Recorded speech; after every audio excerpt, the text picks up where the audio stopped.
অবশেষে ফাইনালে Ranisankail football academy. মরহুম আব্দুস সুবহান স্মৃতি স্মরণে football tournament 2024। Gagua school and college মাঠে বিকাল 3টায় শুরু হয় ফুটবল টুর্নামেন্টের দ্বিতীয় সেমিফাইনাল খেলা। রানীশঙ্কল উপজেলার চিরপ্রতিদ্বন্দ্বী দুটি দলের মধ্যকার সেমিফাইনাল খেলায় ছিল দর্শকদের উপচে পড়া ভিড়। কারণ এটা ছিল রানীশঙ্কল ফুটবল একাডেমি বনাম রাঙ্গাটুঙ্গি ইউনাইটেড ফুটবল একাডেমির স্নায়ুযুদ্ধ। দু দলে রয়েছে জেলা বিভাগ ও জাতীয় পর্যায়ে একাধিক খেলোয়াড়। খেলা শুরুর প্রথম 10 মিনিটে রাঙ্গাটুঙ্গি ইউনাইটেড ফুটবল একাডেমি গোলের জন্য মরিয়া হয়, দফায় দফায় আক্রমণ করে, কিন্তু গোলাপজামির লাভও ছিল কড়া পাহারায়। শক্ত হাতে সামলেছেন রানীশঙ্কল ফুটবল একাডেমির রক্ষণভাগ, আর বাজ পাখির ভূমিকায় ছিলেন গোলকিপার শিহাব। 10 মিনিটের পর শুরু হয় পাল্টা আক্রমণ।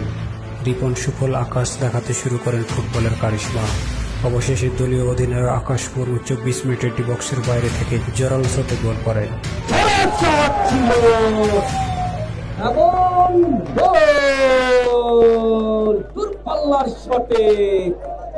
প্রথমার্ধে 1-0 গোলে এগিয়ে থাকে Ranisankail football academy.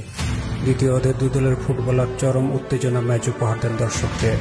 রাঙ্গাটুঙ্গি United football academy গোল শোধে একাধিক প্রচেষ্টা তালুবন্দী করেন রানীশঙ্কল ফুটবল একাডেমির goalkeeper Shihab.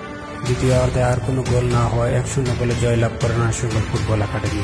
Man of the match হয় বাজ পাখির ভূমিকায় থাকা গোলকিপার শিহাব। টিম ম্যানেজার বেলাথালি লিটন এবং কোচ জৈনুল ইসলাম 25শে নভেম্বর 2024 রোজ সুপ্রবল ফাইনাল খেলা দেখার আমন্ত্রণ এবং দোয়া কামনা করেন।